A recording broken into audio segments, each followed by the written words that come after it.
remember from yesterday, we could find dy dx by itself and then plug it in, kind of like this example here. It says find the equation of the tangent line to the curve at the point. The one we're doing right now doesn't tell us to find that, but to find the equation of the tangent line, you need dy dx because that's the slope, right, at that point. So what we're doing for this question here is really the first step of finding the equation of the tangent line. But if you remember in our last session, I told you if they give you a specific point, when you're doing this implicit differentiation, when you're differentiating with respect to x, but you've also got other variables involved like y, or sometimes there's z or some other variables, you can go ahead and just get to this step and you can plug in your point so that the only thing you have to find is your one unknown of dy dx. So you can plug in the x value and the y value in your equation. The alternative is sometimes on your homework, they ask you just for the equation for the derivative, which is dy dx, instead of giving you at a point. That way it's for every point that's differentiable on the curve. What I mean by that's differentiable, that has like a derivative, like remember sharp corners or anywhere where there's like a discontinuity won't be differentiable.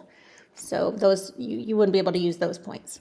But so if you had a question that just asked for dy dx, so we went ahead and took the derivative, right, with implicit differentiation, and we solved for dy dx and got the actual equation. And this would give it, we could find the slope at any point on the curve. This 0.13 is just a specific point. And when I put the video on there, when I finish editing it and loading it, I'm going to have in there the graph that we showed on Desmos and the one on the TI-84. And you saw that that was just gave you a tangent at that point. But once you have this equation, you can do it at any point that's differentiable. Okay, so over here, they're giving you a specific point again. So this point 0,1 is on this curve, and we're just trying to find the derivative or the slope at that point, the slope of the tangent line. So let's go ahead and do that. We're going to differentiate with respect to x, because it's dy dx, the change in y with respect to x. So for this, we have the power rule. So you have 2 times 8, 16, x. And remember, we just go down a power. If you want, you can put dx dx, because they're differentiating with respect to x. Even though, like I said yesterday, this just reduces to 1, so you don't really need to write that. But minus 4 times 3, we have 12. Y to the, we're going to do 4 minus 1, which is 3. And then we have to put dy dx. Okay, because they're differentiating with respect to x. And that's going to equal the derivative of 5x, we get 5. And then we can put dx dx, I guess, here if you want to, just to be consistent with the way that we're doing these problems. I only do this on the ones that are implicit, which means that like we have powers of y, we can't just solve for a single y on this. And then we have minus 3, the derivative of 3y is 3 dy dx. Okay. Now at this point, we can go ahead and plug everything in.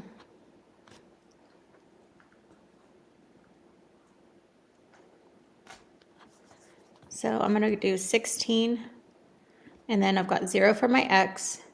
Dx dx just reduces to 1, so we don't need to write that. And then I've got 12. The y value is 1, so it's going to be times 1 cubed. And then we have dy dx.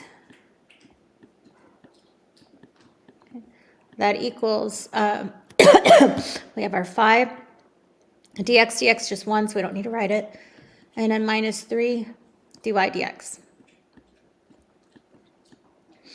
Now this one's a little bit more complicated than the one yesterday because we have 2 different dy dx's.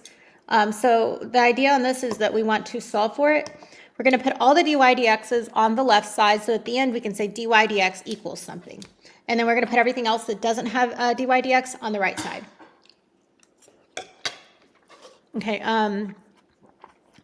This one's actually going to go away because it's times 0. And we've got negative 12 dy dx.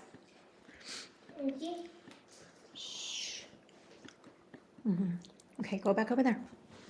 I don't get it. Okay, I know you don't get it because you don't know calculus. Okay, plus 3 dy dx. He's 8. That's why he doesn't know calculus. I feel like, wow, y'all are being mean to him. No, he's little. But he likes numbers. Okay. Okay, so right here, can you see that we have a negative 12 and a 3? That gives me negative 9 dy dx. Put them together. Equals 5. And then the last step, we'll divide by negative 9.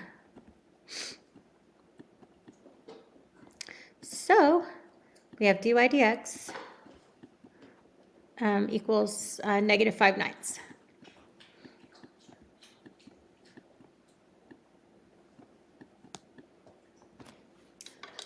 Let's go ahead and put that in. So it was, I think it was negative 5/9 that we got.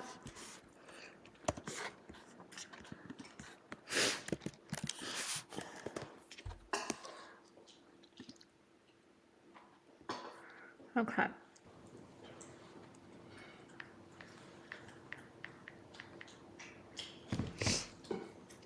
Okay, let's go ahead and first simplify it a little bit. So this is going to equal, I'm going to go ahead and distribute on the top. So we got 3x squared times 5x is going to be 15x cubed, because you have 3 x's now, right? We add the exponents. And then I've got 3x squared times 9 is going to be 27x squared.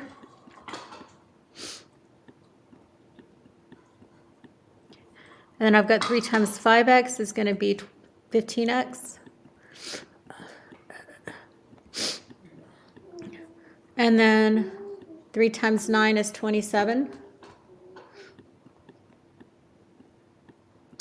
And then on the bottom, we have our 6x minus 7.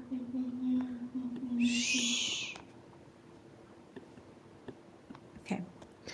And then just for the quotient rule, just so that you can see what it is. If I want to find y prime here, this up here, this is my u. So the u is the top one. And then my v is my bottom one. I usually just do it by u and v. I think it's easier. But if I want to find the derivative of u over v, just for the general formula of this, for the quotient rule, so u over v prime, that's going to be v, so the bottom, times the derivative of the top, so u prime. That doesn't look like a u, that looks almost like a v. Minus u v prime. So the top minus the derivative of the bottom, divided by v squared. We're going to find those things first before we plug it in. So you do like a little bit of side work. So we have u is already up there. And then let's do u prime. So u prime is going to be 3 times 15 is 45. And we have x squared. We're going to go down a power. Okay. Plus, I've got 2 times 27 is 54. And then x. Okay. And then I've got plus 15. And then, of course, 27, that's just a constant, which the slope of that is 0, so that goes away. And then on the bottom, v prime, we need that one as well. So v prime is just 6, right? Because this is think of this is a line. This is just a linear 6x minus 7. The slope of this line is 6. You can look at it like that, or you can look at it individually as 6x. The derivative of that is 6, and then this 7 is gone. It's just 0. And then as far as v squared, my advice is always just to leave that, just leave it as writing it as 6x minus 7 squared. Don't sit there and multiply it out. Because sometimes you can actually cancel some things. That's why you don't do that. You might have a factor of it on the top, and then it's easier to cancel. So just leave that as is. So y prime, that's our derivative. That's going to be v times u prime. So v is 6x minus 7. And then, let's see, u prime is what we put up here, so 45. And then we've got x squared plus 54x plus 15. And then that's divided by, oh, it's not done yet, actually, minus u v prime. What is u? Ooh, I need to write a little smaller, don't I? It is u times v prime. V prime is 6, so I'm going to go ahead and put the 6 in the front. You guys understand that if I do u times v prime, that's the same thing as v prime times u. The commutative property of multiplication, right? 2 times 3 is the same thing as 3 times 2. I can write the 6 in the front if I want to, in other words. I just think it looks better. So I'm doing v prime here and then u. So u is all of this. So 15 x cubed plus 27 x squared plus 15x plus 27.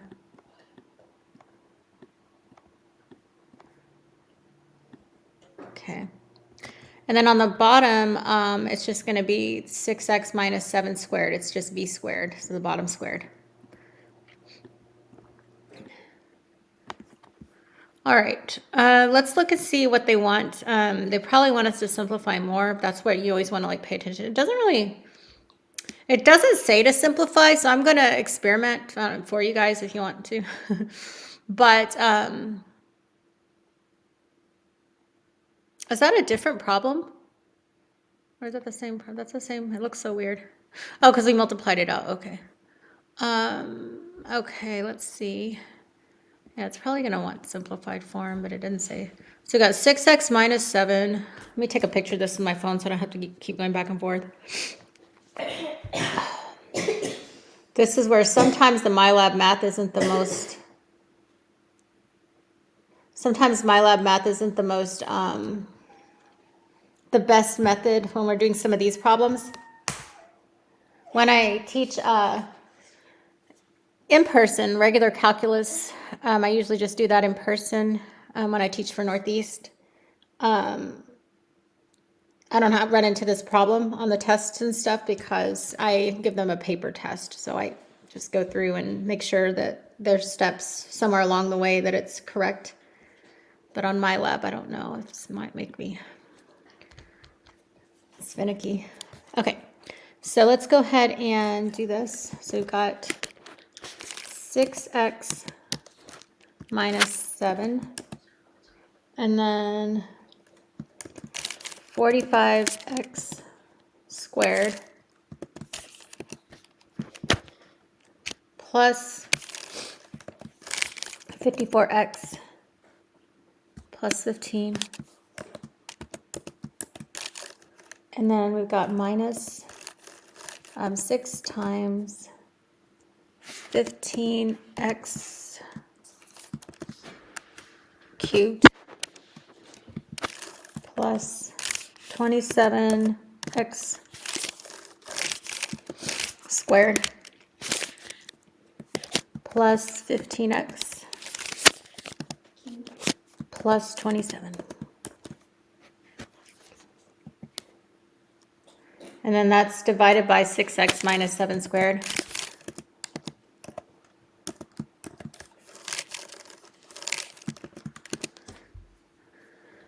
Okay, let me just make sure I entered all that right. So 15x cubed plus 27x squared plus 15x plus 27, the minus 6, and then 6x minus 7.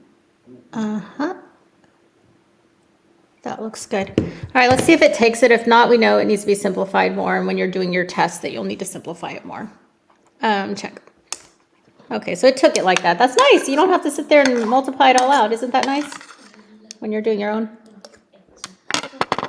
And it didn't matter that I didn't put the 6 in the front because, on the formula it should have been the 6 back in the behind.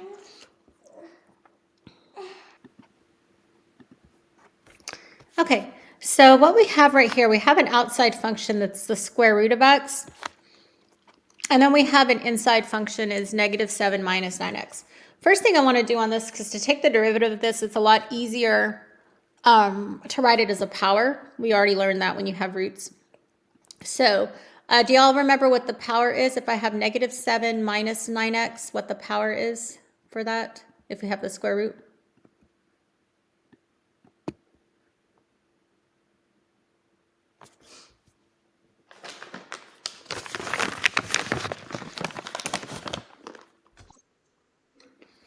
It's not 2. It's close, though. 2 is close. Try flipping 2.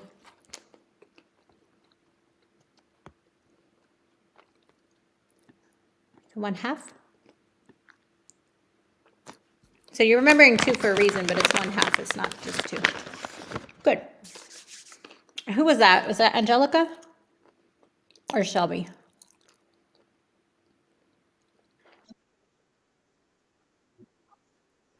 On this part? Okay. So this part here, so if you have a square root, if I have a square root of u, I'm just going to put a u in there. That's equal to u to the 1/2. So you can write a square root as a power of 1/2. Yeah, and it makes it easier to do the power rule, which is where we take the derivative, we put the power in the front, and then we subtract 1. Makes it easier. Well, actually, that's the only way to do it when we're doing the derivative. Okay, now, when you're taking a derivative and you've got a u that's involved, like this one right here, let me see how I'm going to write this for you. Let me write this one. Let's write, I'm going to write it this way. F of g of x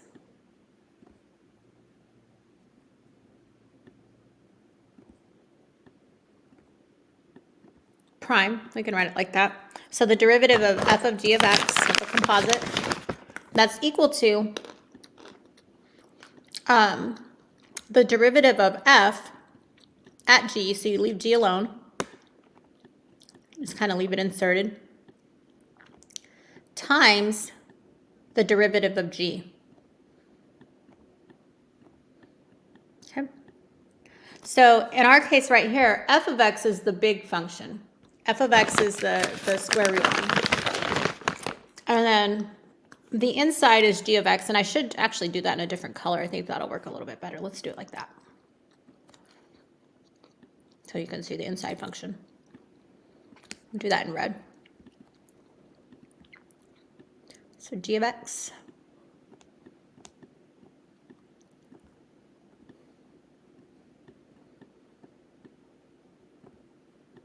Okay, and then the g is the inside one. Okay. All right. So when you're doing this, you want to take, and really that you should kind of verbalize this. When I'm doing the chain rule, I kind of think of it, kind of have the wording inside my head. So the derivative of the outer function at the inner function, or you just say the derivative of the outer function, leave the inner function alone, times the derivative of the inner function. Derivative of the outer function, leave the inside alone, times the derivative of the inner function.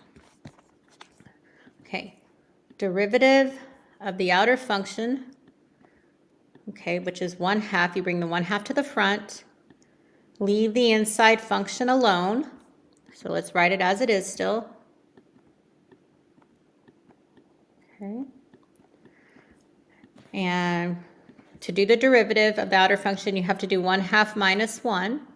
Okay, so that's the entire derivative of the outer function, leaving the inside alone, times the derivative of the inside. And you can even make a little side note over here. G prime of x, it's just the derivative of that.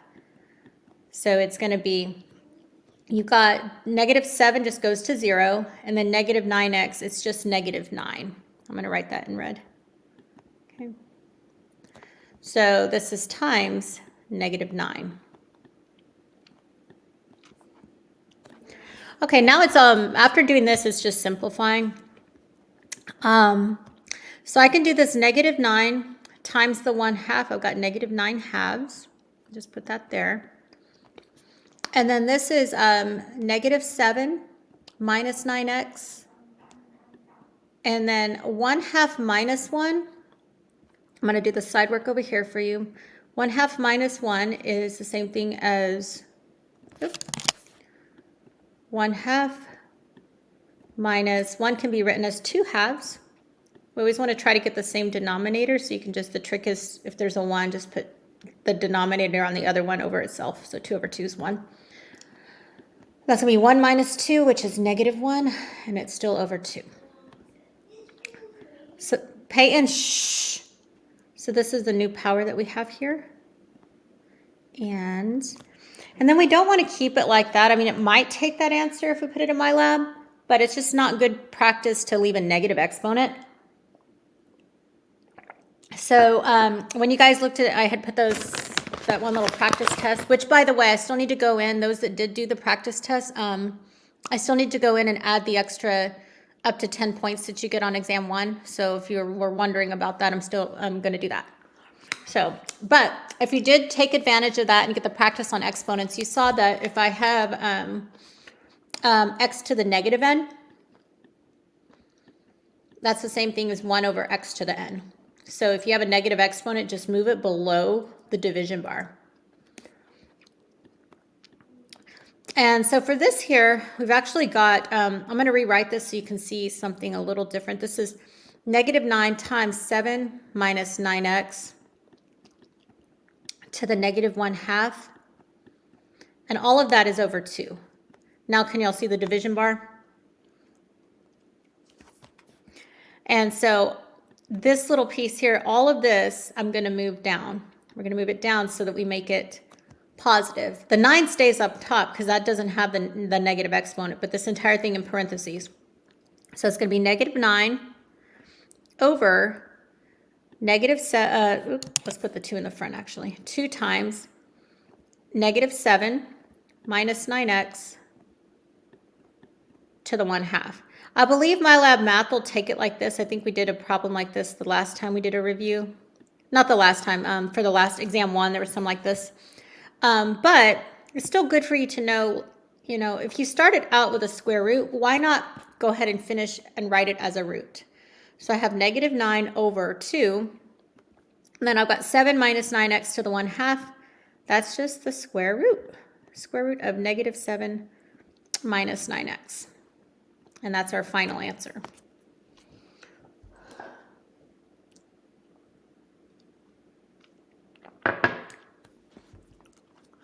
I'm going to take a picture of it so I can put it in the answer thing. Any questions here?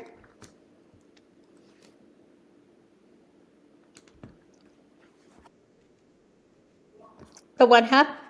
So if you look up here, square root of u is the same thing as u to the 1/2. You can go either way. So it's just, we rewrote it as a root. Who's that, Margaret? Angelica, oh, I can't, because I can't see your name, sorry. Eventually I'll learn your voices, hopefully. But does that make sense, Angelica? So you can go back and forth between those? So I'm just putting u in place of the -7 minus 9x. It's just, in math, a lot of times we use u when we're trying to simplify explaining like a substitution. So anything that I would have had underneath like that, I can rewrite it as a power of 1/2 if there's a square root over it. So it's just like interchangeable way of writing it. And I believe, like I said, MyLab Math should take both of these forms. Like if I put it in this form here, it'll be fine. In fact, if y'all want me to put this form here just to verify, we can. But you could do this and it'll count it right as well. Anybody else? Any questions?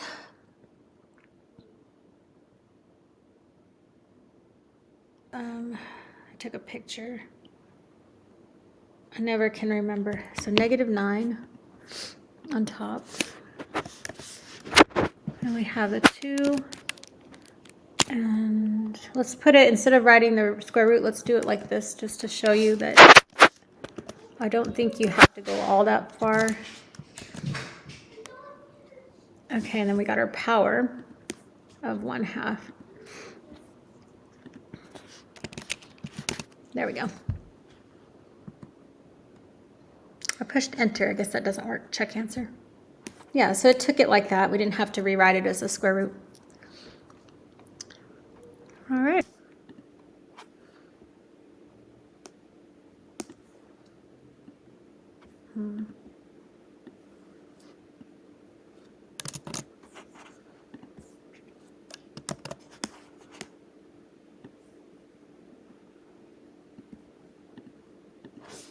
Okay, so that's the chain rule too. So we are going to have to use the chain rule on the part that's, let's see if I can make this smaller. Did that work? Kind of.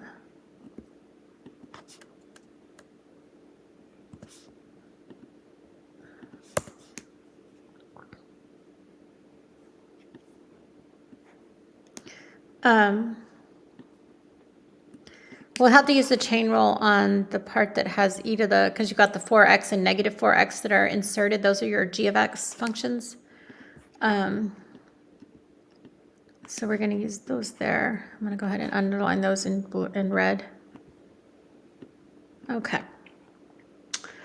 All right, so right here, this top one is u. This entire numerator here is u. This is v. Okay, u prime. We have to use the chain rule. I'm going to write it over here, I guess. U prime. We take the derivative of e to the 4x. Okay, so it's going to be the derivative ddx of e to the 4x. I'm going to write the 4x in red so you can see the inside function, 4x. Okay. Plus the derivative of e to the negative 4x, so ddx of e to the negative 4x. So this time our inner function is negative 4x.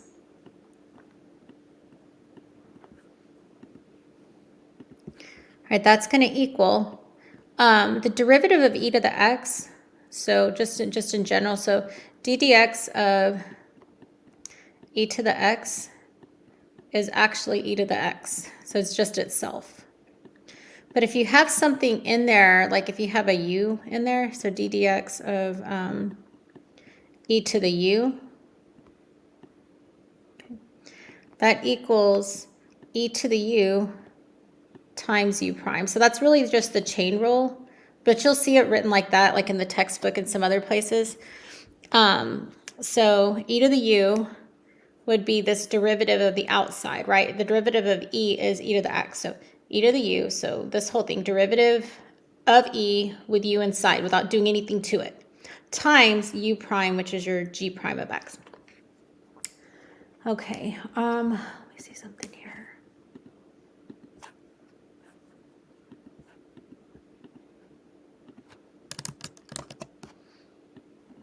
And this is the chain rule, by the way.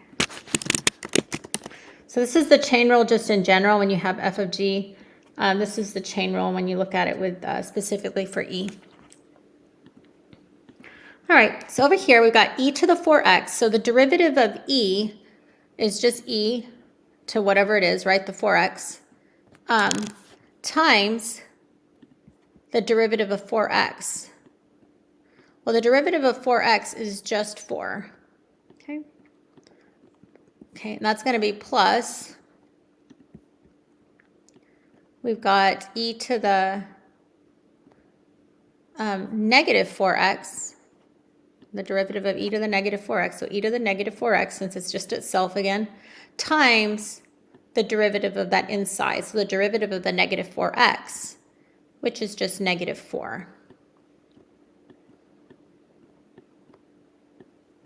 Okay, I'm going to stop it here for a second. Any questions on that part?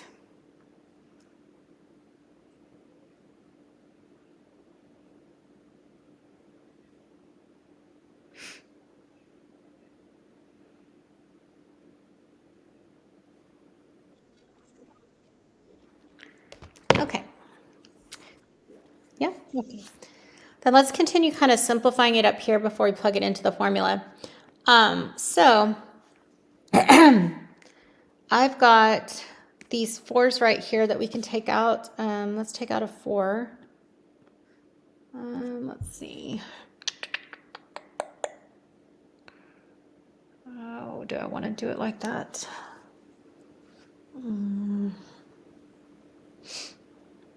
We can take out the e to the negative 4x.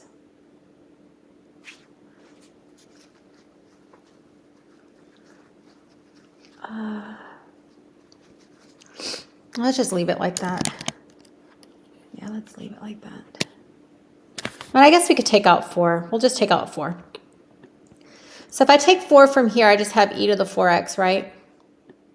That's just taken out. Then if I take 4 from this little piece, I have a negative e to the negative 4x. Okay, so all I'm doing is factoring out 4 to make it a little nicer looking. Any questions on what I did there?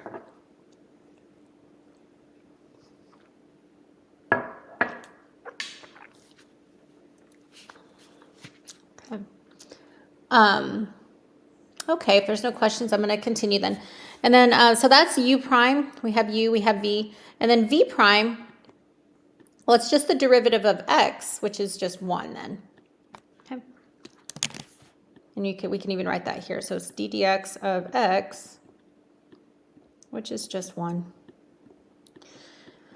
Okay, so let's continue then. So y prime, using the quotient rule, I have v times u prime. So v is x. U prime was all of this, right? So x times 4 times e to the 4x minus e to the negative 4x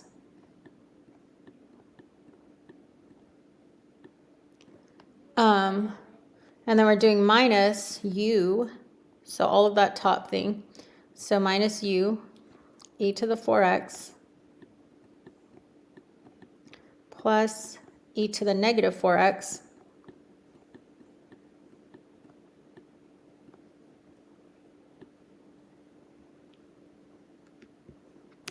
and then times v prime. V prime was just 1. And then we're dividing by v squared. V squared is just going to be x squared. Okay. We can even write that here if you want to. So v squared equals x squared. Okay. Let's put that down here. And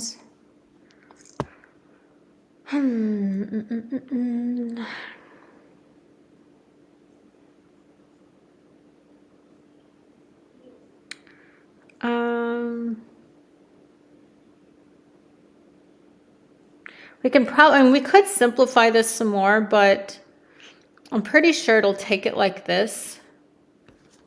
So let's see if my lab will take it like this for you guys without having to do any more stuff. Because the more steps you take, the more chance there are when you're taking your test of messing up somewhere.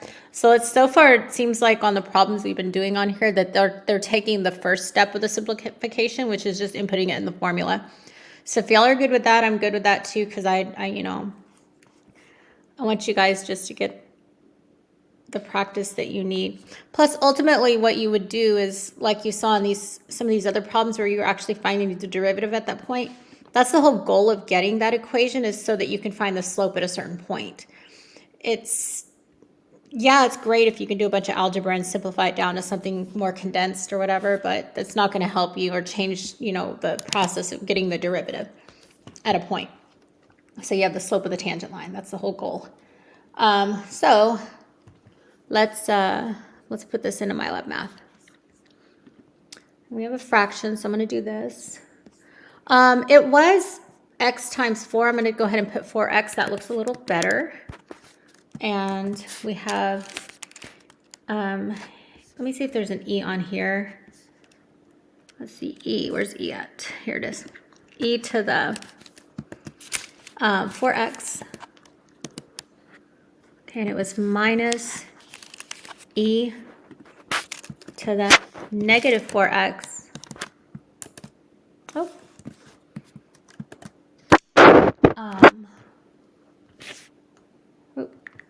phone closed. And then we have minus, it was 1 times this, we don't need to write the 1, but e to the 4x plus e to the negative 4x.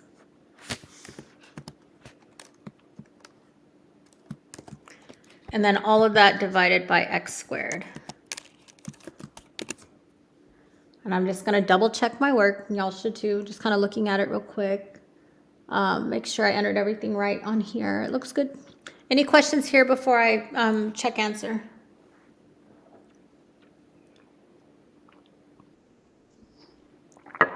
Okay. Let's check it. Let's see if it's good enough, like simplified enough. Yeah, it took it. See? So there's no need to go and try to do any more simplifying and make a chance of making a mistake. Just put it into the formula.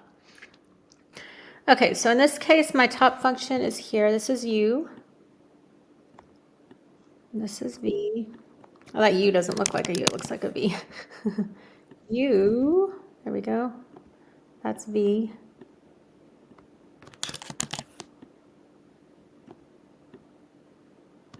Okay, u prime is the derivative of the top. So we have 2t squared minus 7t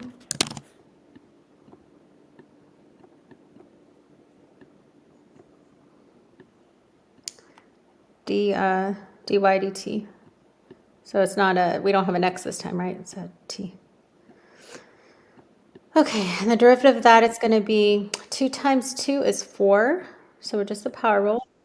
T, and then minus 7. And then b prime, the derivative of the bottom is derivative of, let's see, 8t plus 3 dy dt.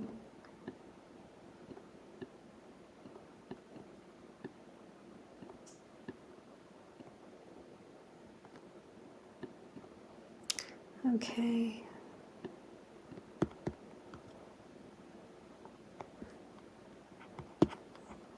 So that's just 8.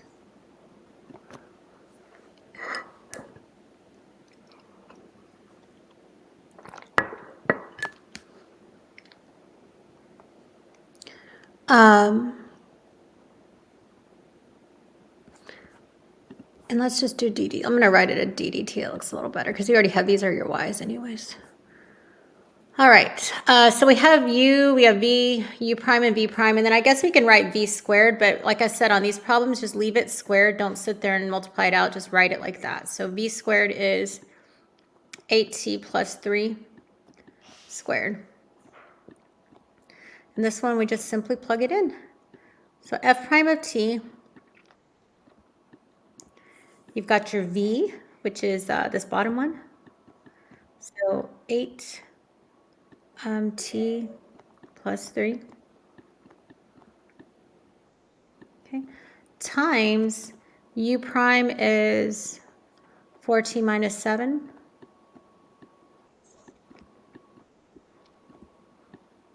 Minus u is 2t squared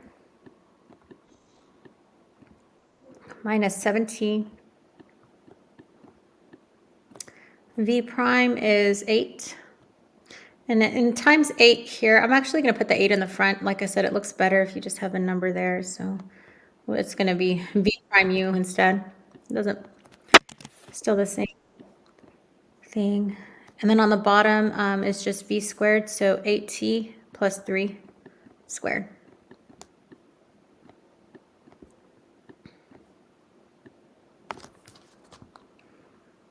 And like I said, it'll take it like this. We don't need to do any more.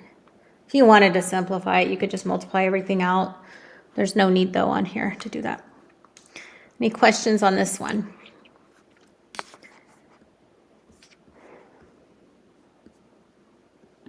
I'm going to go look at the chat. Make sure I haven't been missing anything. Okay, good. All right, then let me go ahead and enter it in, and then we'll see what the next problem has for us.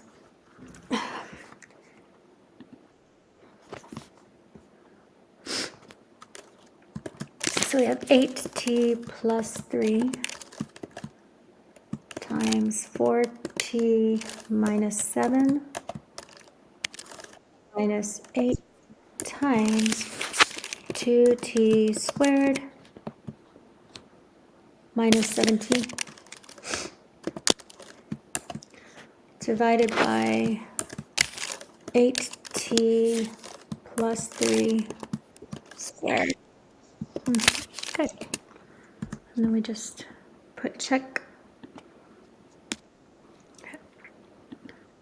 So in this case, our u is 5x squared.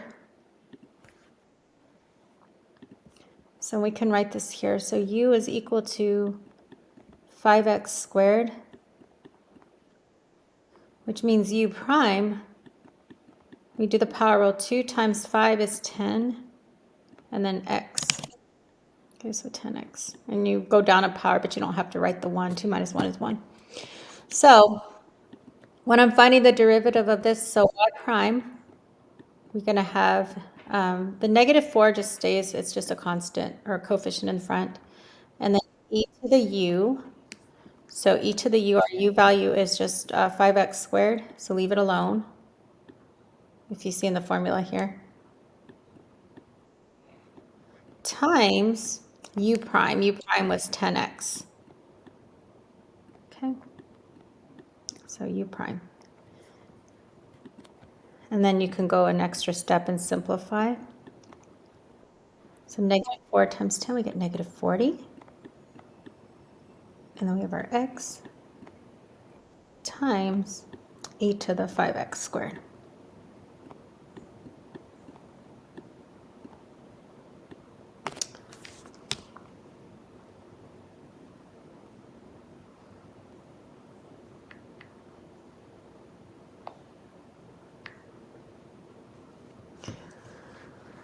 What do y'all think about this one?